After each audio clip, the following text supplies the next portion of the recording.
যোৰহাটৰ কথাটো এইটো কাৰণে কৈছোঁ যে তাত আমি দেখি আছোঁ যে নিৰ্বাচনৰ এই যুঁজখন হৈছে গৌৰৱ গগৈ ডাঙৰীয়া আৰু হিতেন্দ্ৰনাথ গোস্বামী ডাঙৰীয়াৰ মাজত। কিন্তু আচলতে সেই নিৰ্বাচন যুঁজখন গৌৰৱ গগৈ আৰু হিতেন্দ্ৰনাথ গোস্বামী ডাঙৰীয়াৰ মাজত নহয়, সেইখন যুঁজ হৈছে মুখ্যমন্ত্ৰী ডক্টৰ হিমন্ত বিশ্ব শৰ্মা ভাৰ্চেছ গৌৰৱ গগৈহে। মই তেনেকৈ ক'ব বিচাৰোঁ আৰু মই লিখিছোঁ সন্মানৰ প্ৰশ্ন আৰু এইটো তেওঁৰ মানে কি ক'ম আৰু স্বাভিমানৰ কথাও আছে, কংগ্ৰেছ দলৰ কথা। আৰু 2 নম্বৰ কথা যে এটা সমষ্টি খুব জাকত জিলিকা হৈ আছে এতিয়া, মানে শিৱসাগৰ অখিল গগৈৰ কথাটো মই এইটো কাৰণে ক'ব বিচাৰিছোঁ যে তাত তেওঁ যেনেকৈ প্ৰতিদ্বন্দ্বিতা আগবাঢ়িছে, যেনেকৈ আগুৱাই গৈ আছে, মানে আমি এতিয়া ক'ব নোৱাৰিম যে তাত কি হ'ব। কাৰণ তাত আমি লক্ষ্য কৰিছোঁ যে অসম গণ পৰিষদৰ আছে পৰি হাজৰিকা, বিজেপিৰ আছে কুশল দুৱৰী আছে, কিন্তু আনফৰ্চুনেটলি তাত একেলগে মাৰ্জ হৈ কিনে নকৰিলে, ছেপাৰেটলি কৰিলে। এইটো কৌটিটকীয়া শেষত এণ্ট্ৰি মানে বহুতখিনি প্ৰশ্ন আনি দিছে।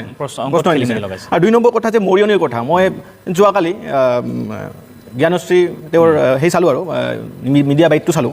তেওঁ বাৰে বাৰে কথা কৈছে যে মই এইবাৰ যেতিয়া নিৰ্বাচনৰ যেতিয়া ৰেলী ওলাইছিলে বা এই কেম্পেইন চলাইছিলে, তেওঁ দেখিছিলে যে এই মৰিয়নি সমষ্টিত ৰাস্তা ঘাটৰ খুব প্ৰব্লেম আছিলে। আৰু এই ৰূপজ্যোতি কুৰ্মী ডাঙৰীয়াই বিগত বছৰে একো সমাধান নকৰিলে। ডাঙৰ প্ৰশ্ন, তেনেহ'লে কি কৰিলে? ডাঙৰ কথা।